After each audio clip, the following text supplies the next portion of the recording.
That is a 2025 budget and ensuring fruitful economic year. I'll be starting with Tola Akimutili.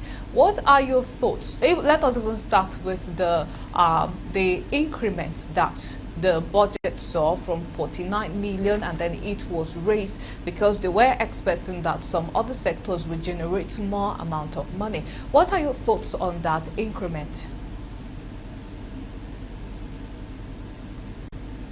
Yes, when you look at it from all the trends we've witnessed over the last few months, the revenue agencies are doing more and more in terms of revenue generation.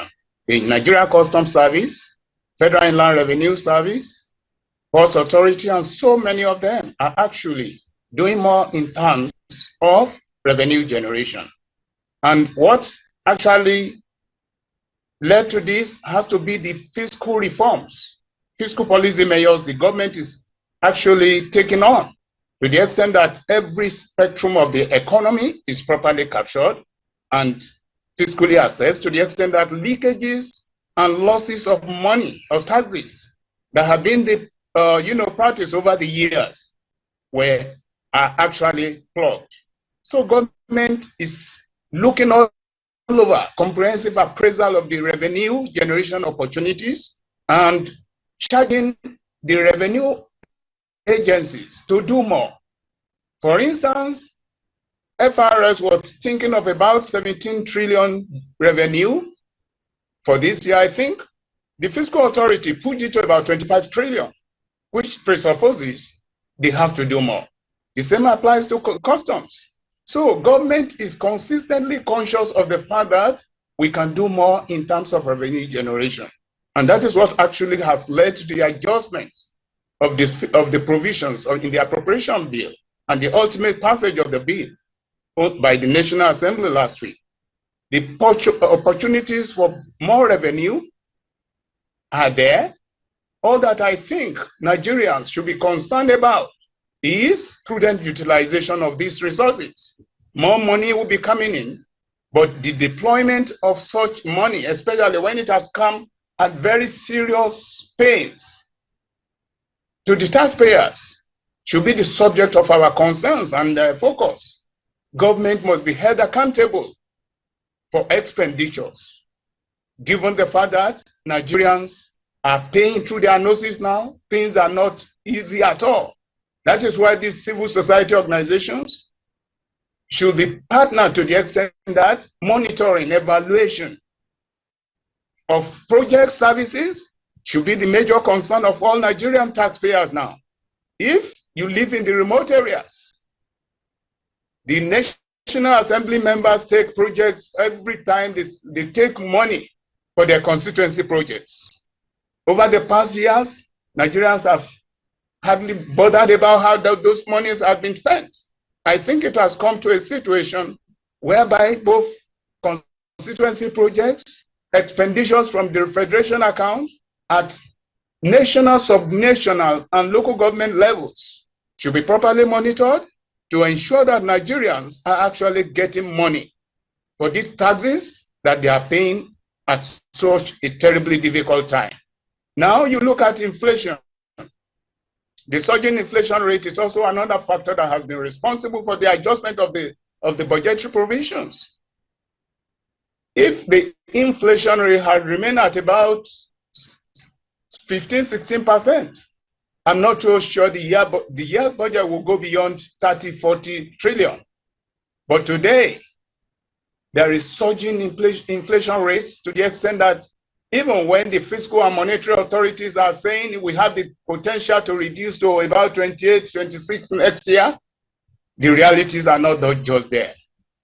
You say you want to reduce inflation, you are increasing tariffs, taxes everywhere, levies on people, on businesses, on everywhere. Yes, you want to make the economy to thrive. I think there should be some element of balancing to the extent that the fiscal authorities and monetary authorities should come together and realign their fiscal reforms and monetary reforms to the extent that Nigerians can really get more value for all these budgetary allocations.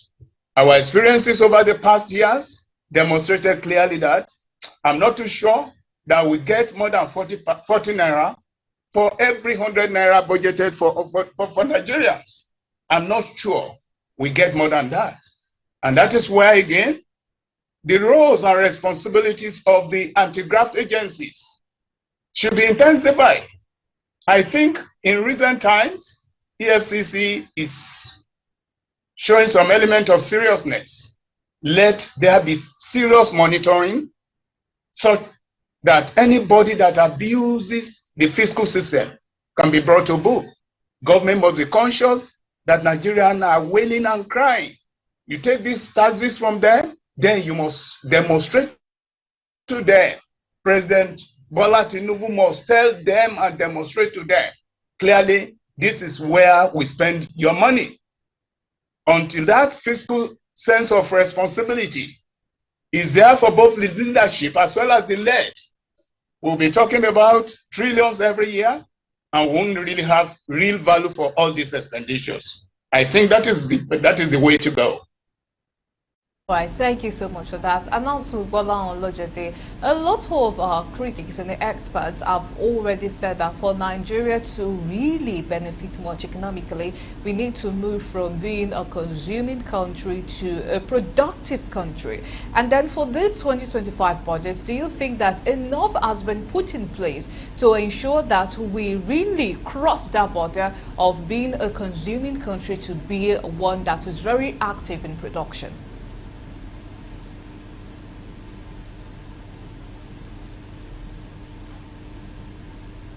Okay, I cannot say there is enough yet to ensure that we can drive our productive capacity to the extent that we can say we're really turning the needle in this country. Contrary to some beliefs in some quarters about the size of the budget, I think the budget is very paltry, it's tiny. And it is easy to see that when you compare the budget with other budgets. I like to pick South Africa for a reason. The reason is because we're told that Nigeria has reclaimed its position as the largest GDP in Africa. So we are the largest. And we are followed immediately by South Africa as the second largest economy. So we have a reason to choose South Africa as a benchmark. One, because it's an African country, we are in the same continent. Two, because it comes right next to us in terms of GDP size. But let me give you a surprise. The education budget in South Africa, education alone, is an equivalent of about 25 trillion naira. That is already 50% of the entire money that we're talking about as Nigeria's expenditure budget. So that should be an indication to us that our budget is tiny, is too small. The same complaint has been made several years ago. I remember the former president of the US, President Clinton, once said something along that line that, look, even if nobody stole 1 naira from this your budget, the budget is still too tiny to make a difference. However, I appreciate that we are coming from a position.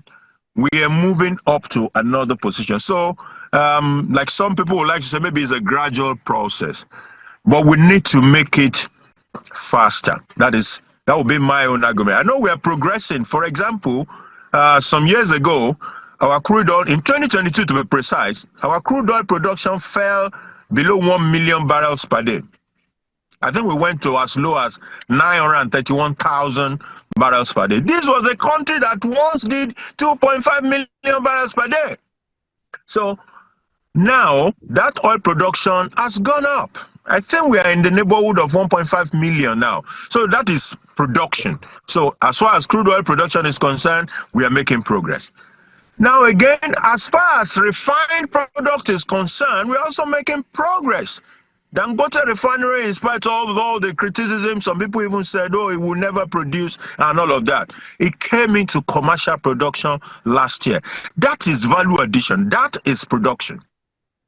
And already, I think it is in the neighborhood of 500,000 barrels per day capacity utilization already. That is a very high capacity utilization. Apart from that, we heard that production has started in Port Harcourt refineries, in Warri refineries, sometimes in December as well. That is increase in production. Those are the kind of things that will help us to drive our production.